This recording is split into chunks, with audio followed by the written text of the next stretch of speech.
GrokTALK. 3, 2, 1.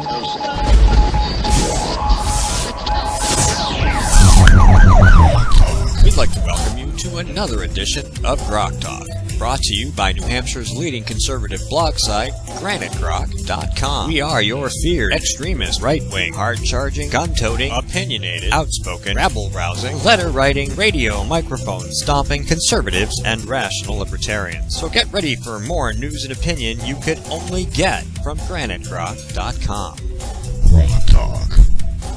Alright, we are back. It is segment 4, January 10th, 2015, 10:30 a.m. Eastern Standard Time. We'd like to thank Darlene Pollock for coming in the first segment and Dr. Jason Sorens. And we have Kevin Kervick with us, left over from the last segment, because social justice is such an awesome subject that we can't let it go, and he's going to help us clean up the segment with all the other little doodads and whatchamacallits and thingamajiggers. Leftover? Leftover. I love leftovers. He hungover. He's a hangover. He's hungover from last Something segment. I had leftovers last night. I love leftovers. I grew up on Anyway, leftovers. I love leftovers too. In fact, I always try to have leftovers. That way, the next day I can bring something to lunch. I think my mother started with leftovers. I don't Just even think she had start with the I don't leftovers. know how that we got a leftover without the first over or whatever, but I think that's how we Stir started. fried That's chicken. a skill. This food is left over, but we just got it. I know. All right, so we wanted to squeeze a Whiskey Tango Foxtrot in. As always, there are tons and tons of choices, but I caught this.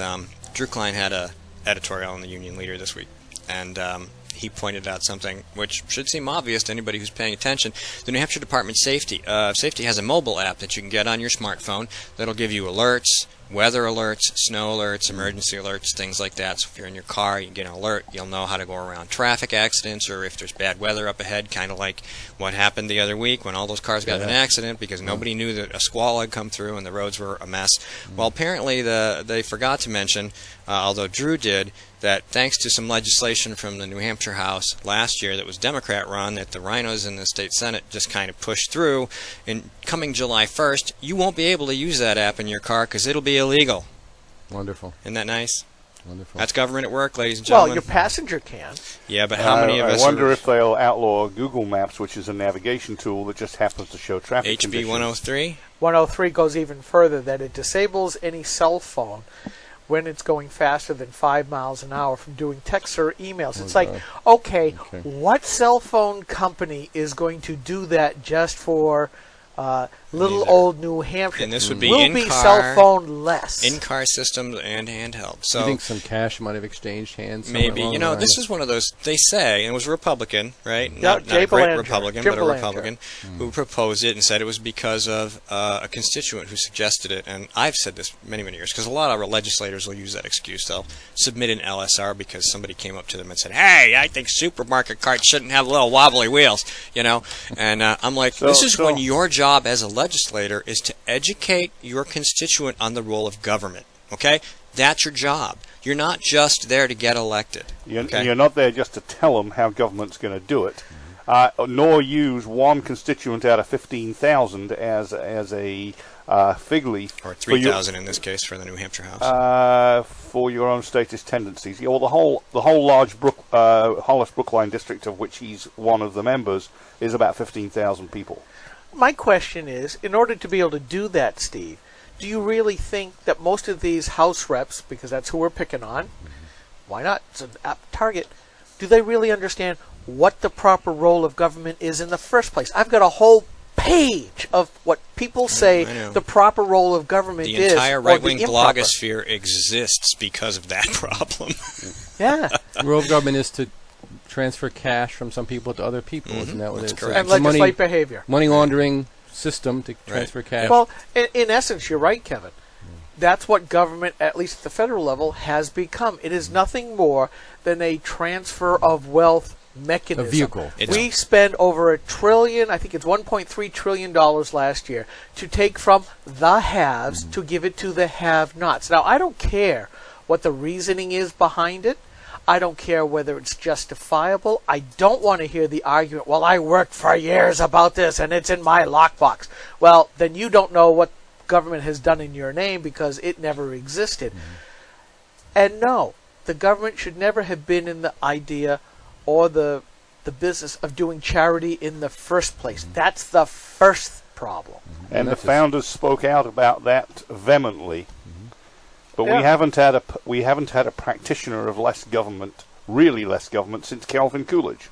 Yeah, I mean, We need him again. and we go back to what Ian Underwood said at one of the gun bills last session, and I think it perfectly encapsulates what you're seeing going on, because you hear from this state or that state or the federal government, we're not going to enforce those laws anymore. Well, I'm sorry, when our leadership at whatever level has decided, well, we're not going to enforce those laws. Not just that we're going to do, what's the word? Where you can excuse from enforcing a law in a specific instance. Well, I'm not going to give you a ticket this time. And I can't remember what the phrase is, but Obama has said it for his executive amnesty.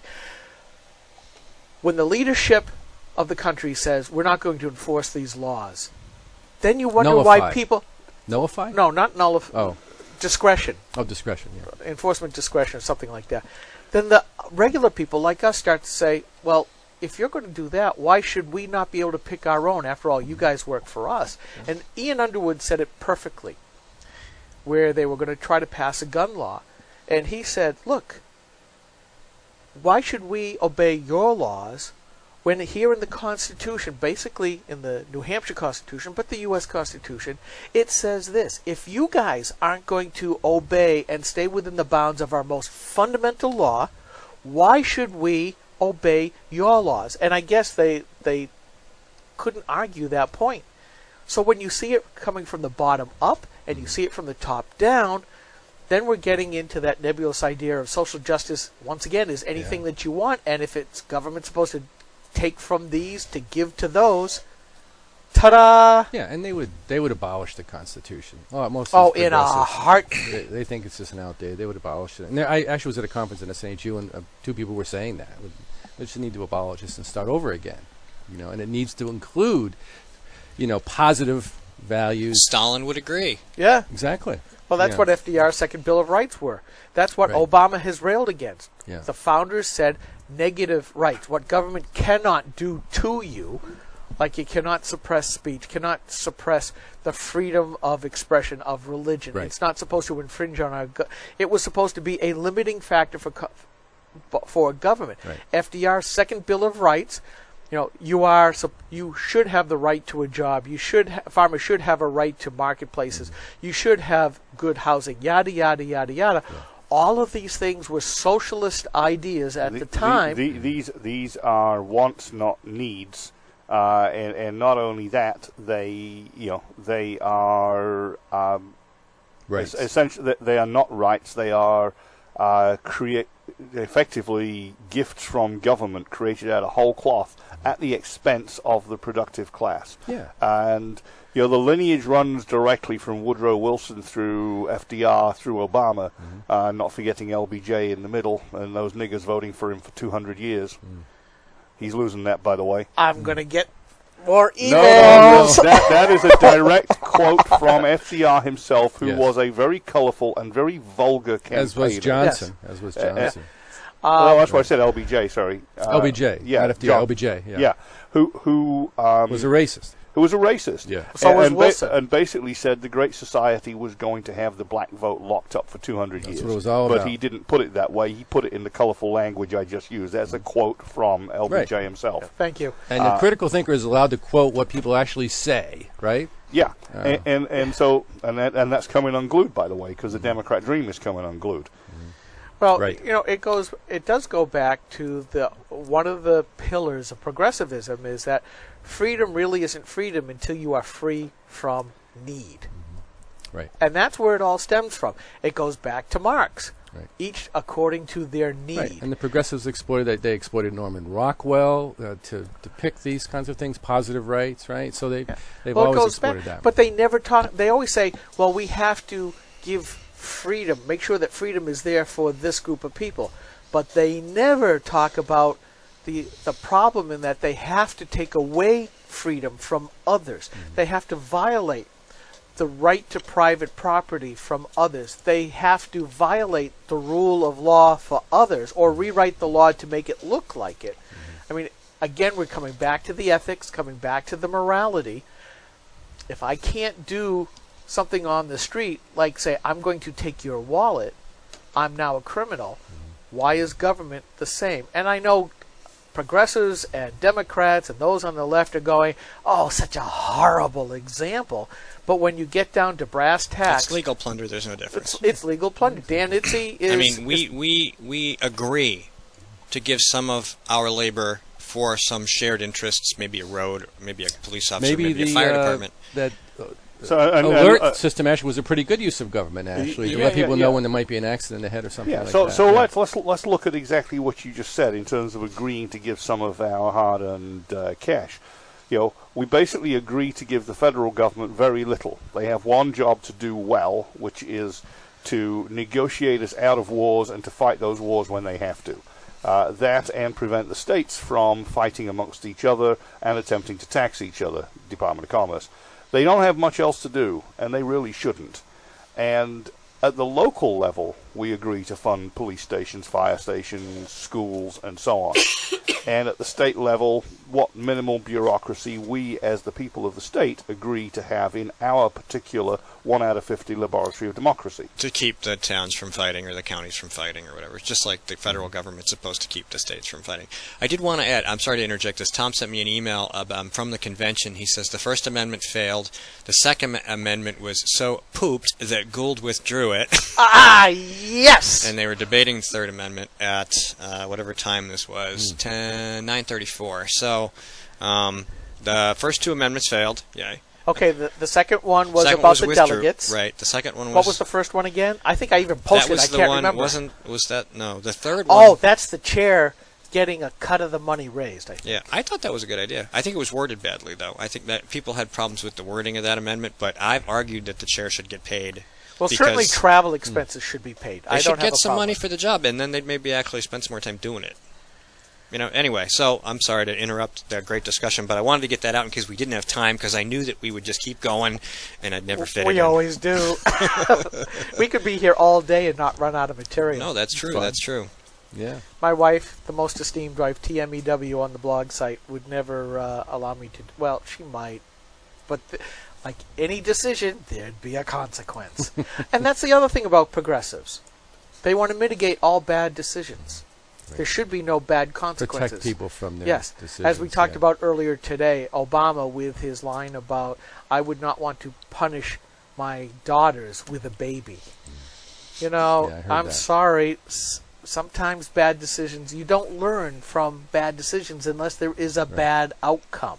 Well, let me try to go, if you don't mind, to action. I mean, I'd like to suggest a few things.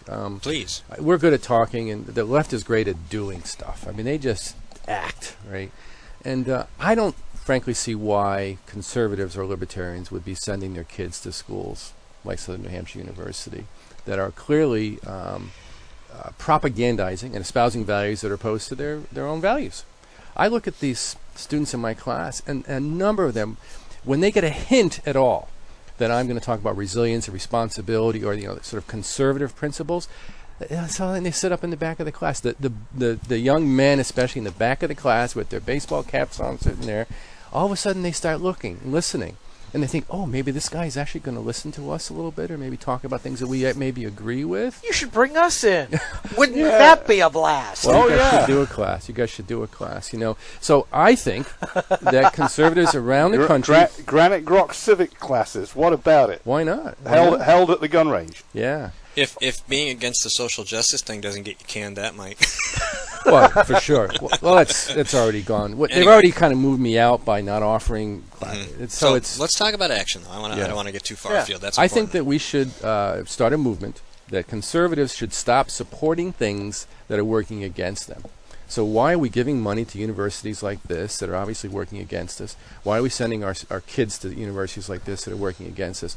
Why are we sending money to organizations that are obviously anti-Christian, anti-male, anti-white person? Why are we supporting these non-profit corporations that are, veiled social justice sort of organizations, right? I think that's already in process. I think it's already happening. You're seeing the homeschooling population exploding.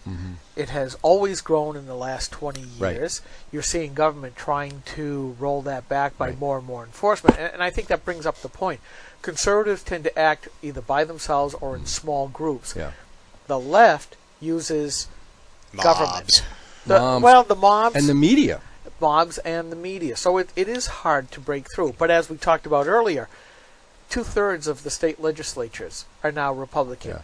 34 of the governorships are now owned by Republicans. Yes, we see the House and the Senate now controlled by Republicans. We see that here in New Hampshire. Now, yes, we can have the discussion, well, how Republican, how conservative? You know, there is a big chasm between a lot of Republicans and conservatives.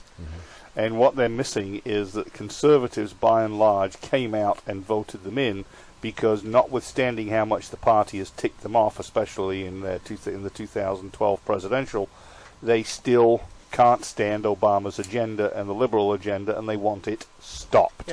They want it stopped in Washington too, and that's why Boehner was in so much trouble. And Glenn Reynolds, one of my favorite blog sites to go to because he's a news aggregator with a libertarian flair for one-liners and such, has been pointing out these examples of what's going on, like the UVA fraternity scandal that wasn't, and they're still going to get punished by a progressive head of that college for being blameless at this point. And you look at that, and he only gets 2 million, 3 million readers a day, but the word gets out because people like us will pick up on that and spread it out. And people are starting to say and starting to see the value for this education isn't there anymore, and enrollments are decreasing. Well, in fact, he wrote books on the coming crisis in education. Because it's effectively not economically viable anymore. That kind of thing. Our school just hired 3 lawyers, compliance lawyers. One for Title IX, one for some other thing. So what do lawyers make? $150,000 a year? I don't know what they make. So probably $400,000. You mean they were out of compliance with the Bureau of Compliance? In order to be in compliance, that's a Stein quote, with the regulatory federal stuff, we got to hire all these lawyers. Adjuncts get paid $2,400 a course, and it takes us, hours to prepare the course and teach the course. These lawyers are being paid. So we have to hire all these people just to deal with the federal government stuff, and we're not paying adjuncts well. Tuitions are skyrocketing. So universities are basically big scams, right? They're big public scams that are taking money, not educating kids. We're taking too many kids into college, right? There are many kids in school that shouldn't be in college. And many other things. And the compliance issue, you could say the state of New Hampshire could pass a bill like, say, it states that say we aren't going to enforce federal gun laws. You could say we are not going to enforce federal compliance standards for education. The problem is they own the loan system for colleges. We can't do anything about it. We need to take a really short break. We'll be right back. This is a coalition of New Hampshire taxpayers. We're located at 8 North Main in Concord, New Hampshire. This is a repository for all things conservative and municipal. So if you have a problem in your town, your school, your budget committee, the right to know law, and now at the top of our list is voter fraud. You have a tip for us, some information for us, you want to join or help us out, cnht.org.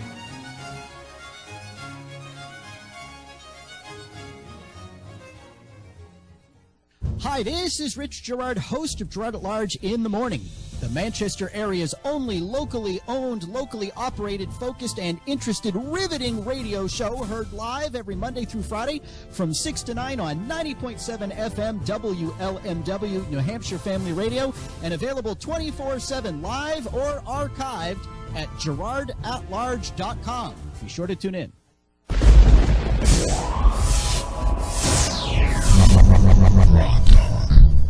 I really can't stay. Baby, it's cold outside. This is the last segment. You'll have to listen to this.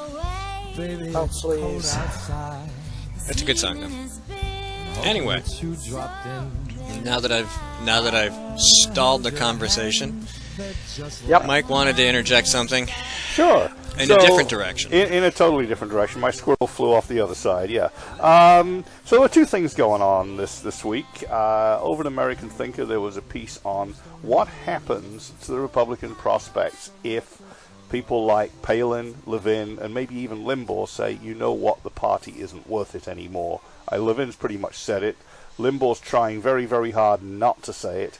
And, we only need Palin to end up with a banner and say, follow me, boys, it's time for a new party, and there'll be a freaking stampede. But, this time around, Jeb is the media and party darling until he falls on his face for the obvious baggage he carries. He'll get McCained. Yes, he will.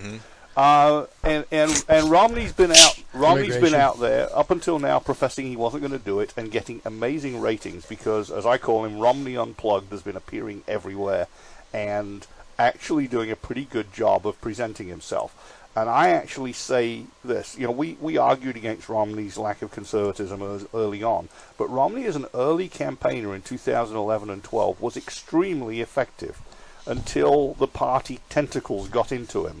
And Romney's a smart guy. He learns his lessons. What if Romney Unplugged was the candidate that ran? What if Romney Unplugged didn't take advice from the consultant class, from John H. Sununu and all the people that did him harm last time? What if he embraces the Tea Party? What if he embraces Palin and says, you can campaign your own way, I won't dumb you down like McCain did? Boy, that's a lot of what ifs. Yeah, but just as an aside, I put up a post saying exactly that. What if the O'Brien faction in the New Hampshire House decided to form its own new party? And I've been putting up a few posts the last few days of people who said, I'm done with the Republican Party. But back to your what ifs, that's a lot of what ifs, and I don't think he'd go there. I'm not so sure. Like I said, the early Romney campaign was very, very effective with his Obama Isn't Working website styled after Thatcher's campaign, with his sudden sneak attacks at places like Solyndra. He actually was very, very effective. And it wasn't until he got into the party machinery, or it got into him. Yeah, but how does he avoid that this time? Well, I think because ultimately he's going to get the party's nomination. If he's going to get the party's nomination, he has to wade into the machinery. Yeah, but I think he can tell them, we've learned from experience, I either campaign my way or you lose. But we've had 2 cycles of him professing what his values are, and one of the things that he is going to get hit from on the right is Romney flip-flop, because the first time he ran and lost in the primary, he got nailed for flipping on all kinds of things. That he was John Kerry to death. He was for it before he was against it, or vice versa.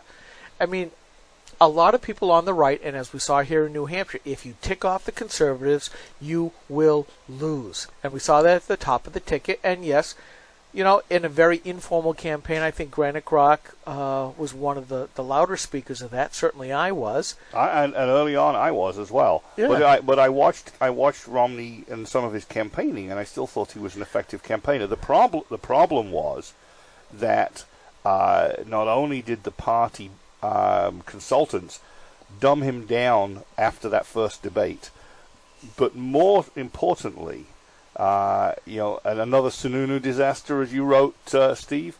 At the convention, Sununu intentionally pissed off the Libertarians, and they didn't just stay home. They followed him on the campaign trail, putting up laser writing saying he was no different from Obama. Yeah.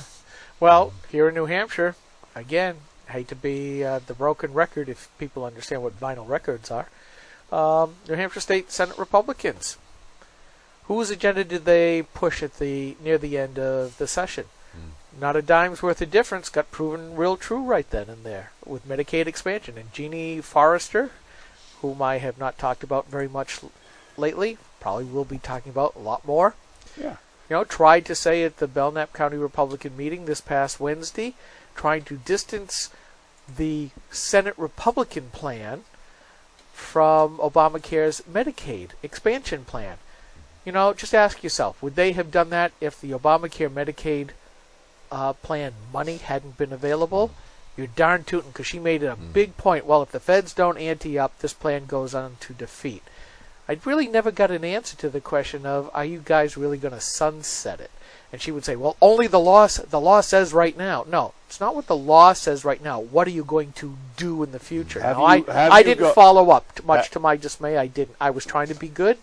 You've rolled out the flypaper, and you've caught a lot of good, innocent poor people, taking them off of their company-provided plans onto an even less effective Medicaid plan, which is now going to go away because doctors won't serve people that don't pay enough. Yeah, I brought that up. And Medicaid is not paying enough, and it's going to get worse.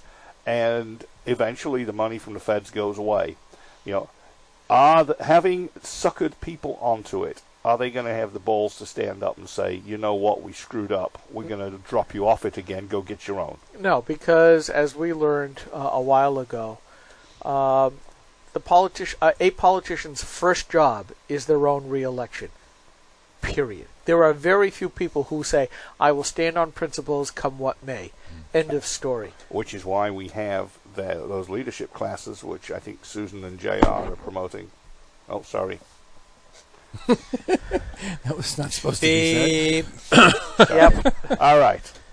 Do we need to issue memos? Let's just say this. Politicians should feel the pain, especially if they don't stand on principle. Well, we talk about Let me that. plug this too a little bit. Yeah. Okay, go ahead. back So, to that. if you don't mind, I want to just plug. Jane Aitken, our friend, wrote a great article that's just came out this morning on Bedford Patch about this situation. So just Google Bedford Patch, Jane Aitken's article, and it's extremely well written, and it lays it out clearly and puts it in the right context, I think. And she's encouraging conservatives to take a stand, to speak out, and to let's make this a national story so people really realize what's happening in universities. And it should. It should, because it shows a takeover of progressivism, whether he wants to call it that or not.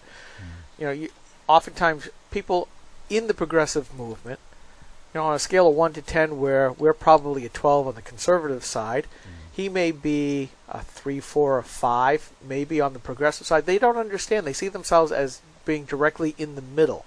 He's not a 5. He's a 3, maybe a 2. If he's going to the White House with Yale, Harvard, and whoever, that he's more like a 2. Well, but they see themselves as being the pragmatic center. They do. They don't understand that they're not. We freely admit we are who we are. I don't have a problem with that. You get somebody like Bernie Sanders, senator from Vermont, who says, I'm a socialist. I applaud him because he's honest. He's honest. Dennis Kucinich, same thing when he was in the House. He was honest about where he stood. We're honest about where we stand. It's these other people on the left, especially in the newsrooms, let's pull that back in again, who said, we're not of the left, we're straight in the middle. No, you're not. Yeah, we need to grab those narratives. We need to really, if I had my druthers, the Tea Party movement would be primarily about going after the media narratives. Our number one enemy, so to speak, would be the media. We'd be really trying to force better narratives into the media. All right. Oops, I hear the music. That's it. And pragmatism is another word for statism. All right, your microphone's up. Yeah, we got to end the show. We have these things we have to do. All right, thank you, Kevin, for coming in. Thanks again to Jason Sorens and Darlene Pollock. This is GrokTALK. We'll be back next week.